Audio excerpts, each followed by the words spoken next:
'Cause we're free, free falling. What's up, everybody? I am R.L. Hardy, and you are watching Whiskey Tango Alpha Foxtrot. Well, America, we had a great run, didn't we? We almost made it 250 years. For the most part, the American experiment went relatively well. Unless, of course, you count the initial invasion, which was, of course, all about our ancestors fleeing another tyrannical government, but I digress. So you have the initial invasion and subsequent genocide of the locals here. Alongside that, we had the simultaneous kidnapping and enslavement, which lasted 400 plus years.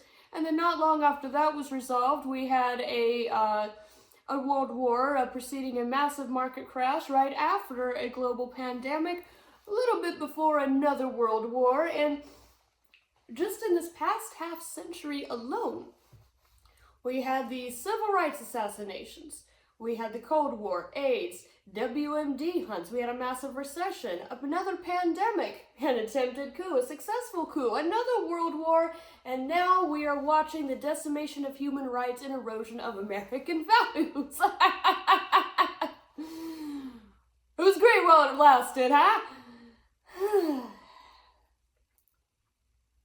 So now, by a recent decree by our Supreme Court, the judicial branch no longer has any power to challenge the executive branch. You see, our government is built on a checks and balances system, which makes sure that one branch of government cannot accumulate too much power and therefore commit massive government overreach, which leads to authoritarianism and tyranny. And now that that power has been removed from the judicial branch, we have an executive branch who completely disregards court orders, bypasses our laws, continually violates our human rights. I mean, this is no longer a constitutional republic, which is a democracy, by the way, you dipshits.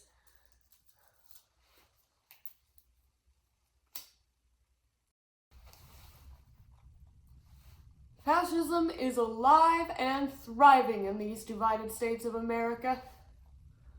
It came carrying a crucifix and wrapped in a flag. By the way, I never want to hear that the conservatives are the party of fiscal responsibility ever again. This big, bogus bill they just passed will not only increase the debt ceiling by $5 trillion. By the way, if you're not sure of how much a trillion is, it's not 100,000. It is not 900,000. It is 1,000 billion dollars. And in case you don't understand the difference between a billion and a million seconds is 11 days. A billion seconds is about 33 years. And they want to raise the debt ceiling another $5,000 billion. Meanwhile, people who park their boats inside their yachts get a tax break, while the rest of Americans who are on Medicaid, SNAP, Social Security, and disability, they are not only facing an increase in their taxes, but they will lose all those aforementioned government assistance programs. Who is this bill supposed to be helping again? And you know what they're doing with those cuts to all these very vital programs that help millions of Americans? Not only are they giving the rich another outrageous tax break, but now ICE is getting a massive budget increase. An increase so large that it is now the most funded organization by far in this country, outpacing our federal prisons. Back when this happened in 1933 in Germany, They were called the Gestapo. This is a fully militarized secret police. Look outside. They're already kidnapping people off of the streets without any identification or even warrants. And now they've got more funding than our own military. Yeah, this is how you know that your Republican representatives don't give a fuck about Americans. Because on the cusp of hurricane season, funding has also been pulled from FEMA. Yeah, it's going to ICE instead. So, we can't spare the funds to help people during the most destructive time of year. And now with, the Weather Service being defunded as well, we can't properly prepare for these storms.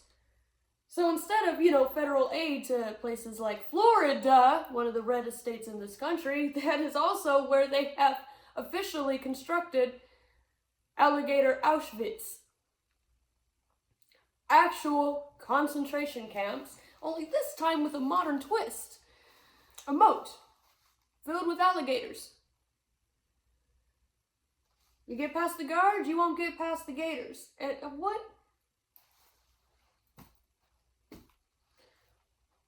kind of timeline have we slipped into that this is our reality? That we are literally treating people so inhumanely with complete disregard for their lives. The apathy therein.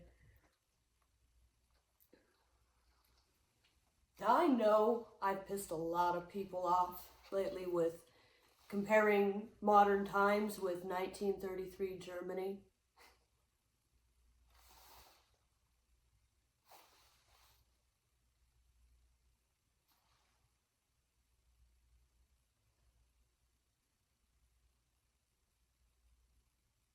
They're the same fucking picture.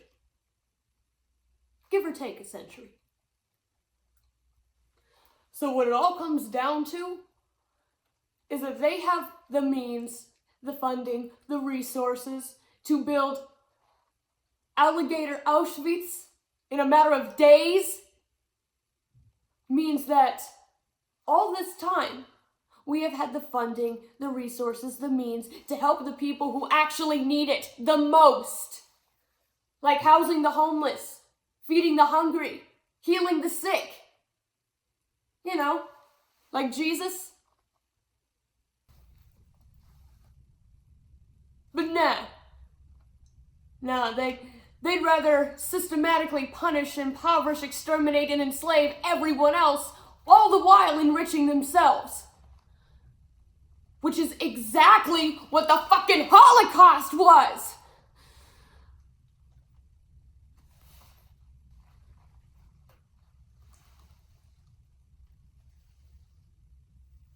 Now that the Supreme Court has ruled that this regime can now dissolve birthright citizenship, that means nobody in this country is safe. Not even you, bootlickers. Not even you, white bootlickers. Because without due process, there is no fair and speedy trial for you. There is no proving your innocence. There is no protections of your basic human rights. No treatment of the most basic human decency. But of course, most of you aren't going to notice, much less care, until it affects you directly, by which point we're going to be so far gone that if we ever recover from all of this, it will not be in our lifetime.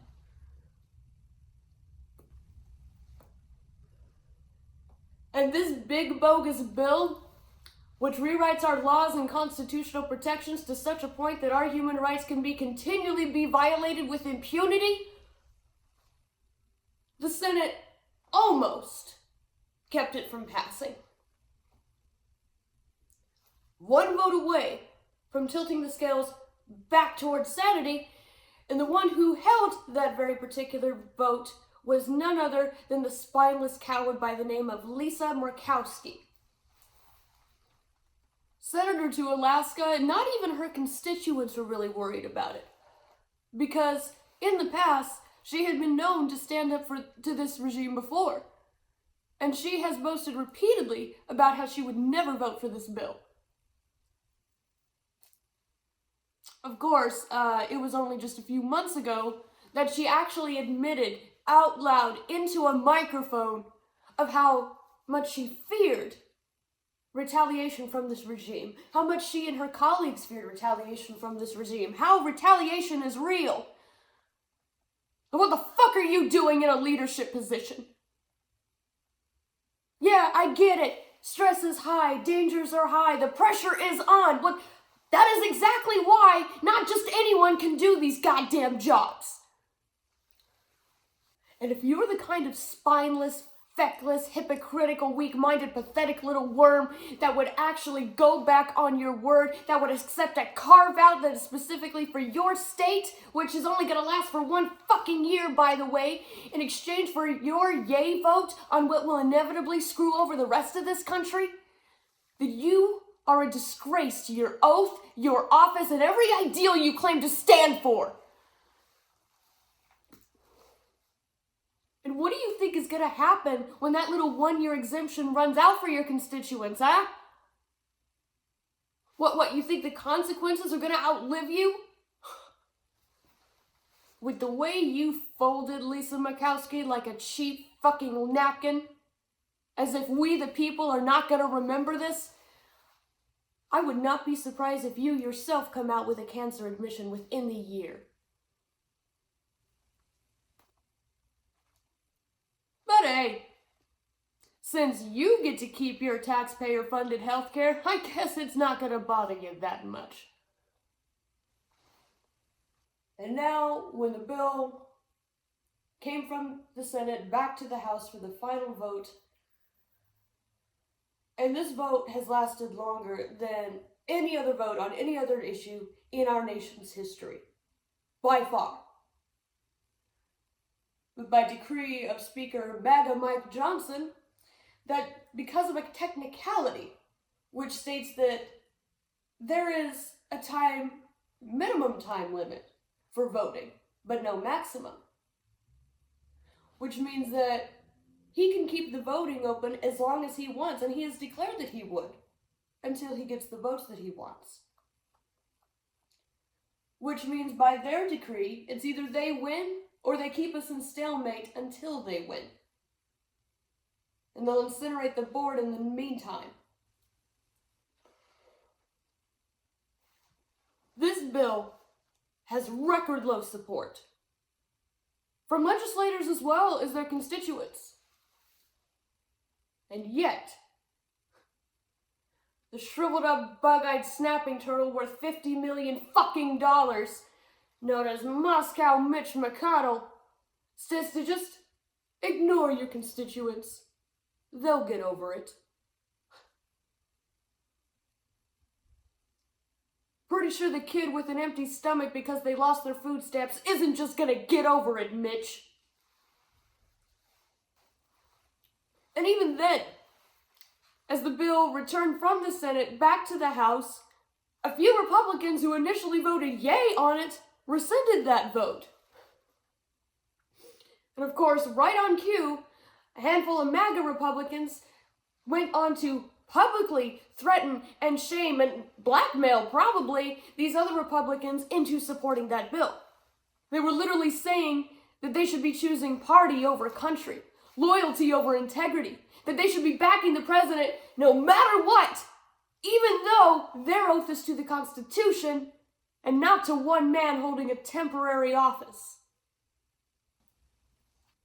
Threats, intimidation, double standards, constantly moving the goalposts, these are classic examples of authoritarianism.